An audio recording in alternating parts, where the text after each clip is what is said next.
What's up, nerds? Drea here, filming a video where the script was written yesterday because I changed my mind halfway through the other one. So, as some of you may know, I grew up very Christian.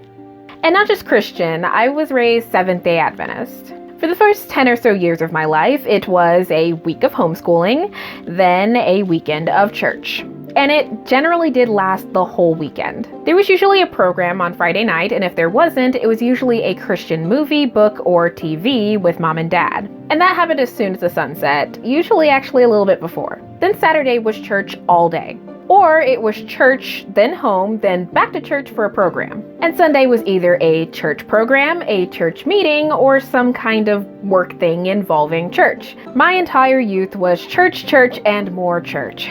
Though somehow, despite all of that, I was able to become an otaku.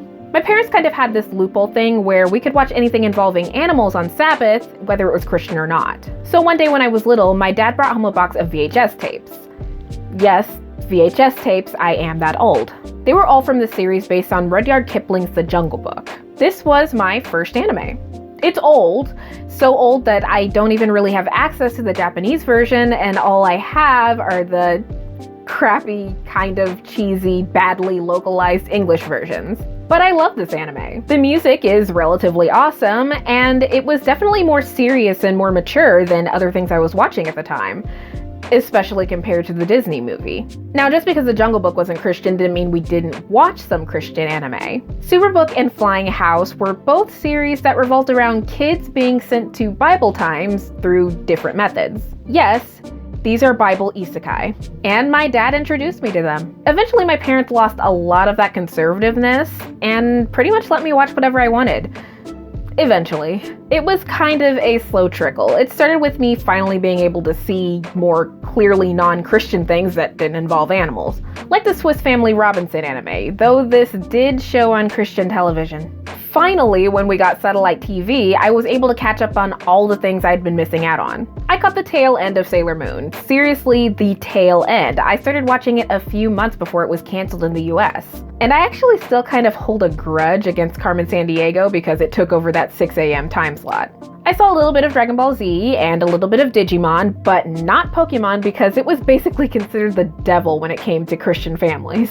But my first real push into anime came January 19, 2005. The day I saw my very first episode of Inuyasha. Now, I'd seen some advertisements for Inuyasha because I watched a lot of Cartoon Network. But not gonna lie, I had no interest in seeing it because it looked super pervy and I was 11. That was gross. But I stayed up late one night at a friend's house and happened to catch an episode, and I was hooked. From then on, I would wait until my parents and my brothers fell asleep, and I would quietly turn on the TV at like midnight just to watch Inuyasha. Eventually, my mom found out that I was doing that, and she eventually helped me set up the VCR so I could record the episode instead of staying up past bedtime. I had so many tapes dedicated not only to Inuyasha, but all the anime I would end up loving. After Inuyasha, my older brother showed me more Dragon Ball Z and eventually Yu-Gi-Oh! Fullmetal Alchemist was next, then a little bit of Ghost in the Shell standalone complex, and I was also watching Toonami with Dragon Ball GT, Yu Yu Hakusho, Scride, and Rurouni Kenshin. Though I actually think Scride might have been on Adult Swim, but don't quote me on that.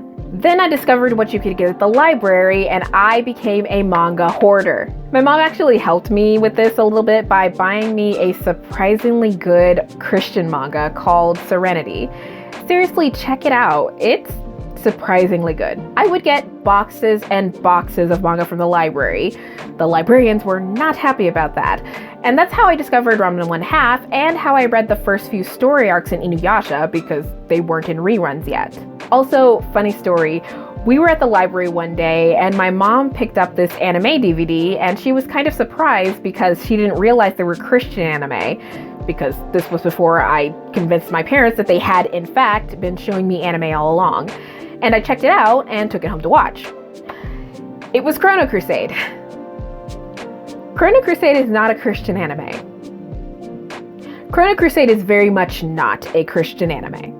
Unfortunately, around this time, my grandpa got sick, and so we stayed with my grandma for a little bit.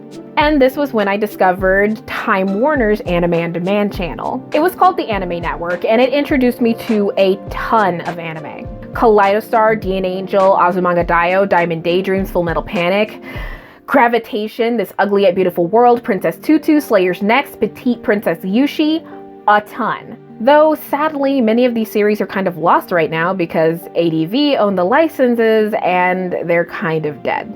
During this time, I also discovered the Ghibli movies. I remember my cousin laughing at me because I said I was going to watch Princess Mononoke, and she said I was too old to be watching princess movies.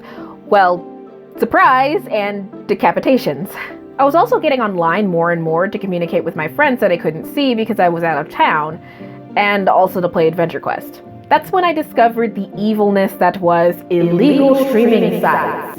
And I discovered more anime, like Full Moon no Sagashite and Fruits Basket. And of course, I found this silly little site called fanfiction.net, and it basically became my life for many years. By the way, I did try writing some fanfiction at the time, but it is lost to time. The site that I posted it on is completely gone. I tried to find it, but no luck. Moving on, my family moved out to the country, and since I was homeschooled, I didn't really have much contact with my friends back home. I spent a lot of time in my room and in my family's computer room because this was before everybody had laptops. It was basically schoolwork, anime, manga, fanfiction, church on Wednesdays and Saturdays. Rinse and repeat for about 2 years. While also becoming super reclusive, I also discovered Dish Network's short-lived anime channel and was able to watch even more anime that people never talk about anymore. Spiral, Kodacha, the original Dragon Ball, the original Negima, Case Closed, the original Slayers. Also at the time, one of my cousins, who has since become one of my absolute best friends, introduced me to K-pop, and the rest is history. I started going to private school in 2009 and slowly integrated myself back into the world. Like, really slowly. I'm still working on it. Of course, this was after 2 years of pretty much only reading manga and only watching anime. I had points where I would forget how American society worked and how to read a Western book because I was reading them all in right to left. It was dumb, and it was actually pretty rough. But I got through all that, and I am now totally a well-adjusted adult who was not raised by anime. A well-integrated member of society who is not a jobless weeaboo making videos in someone else's basement for no money. I'm good.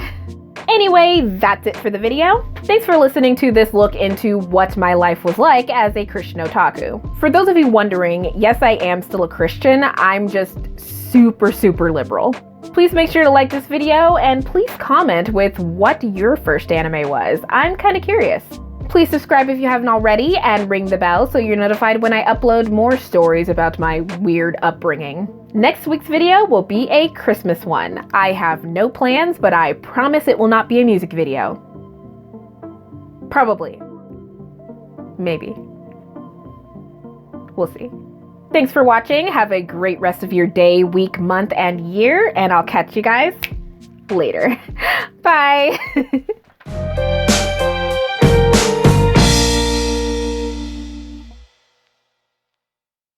It was pretty fun. It was fun to look back on this stuff, you know, see where I came from. We'll see where I'm going. I'm a weeb. Where else am I gonna go?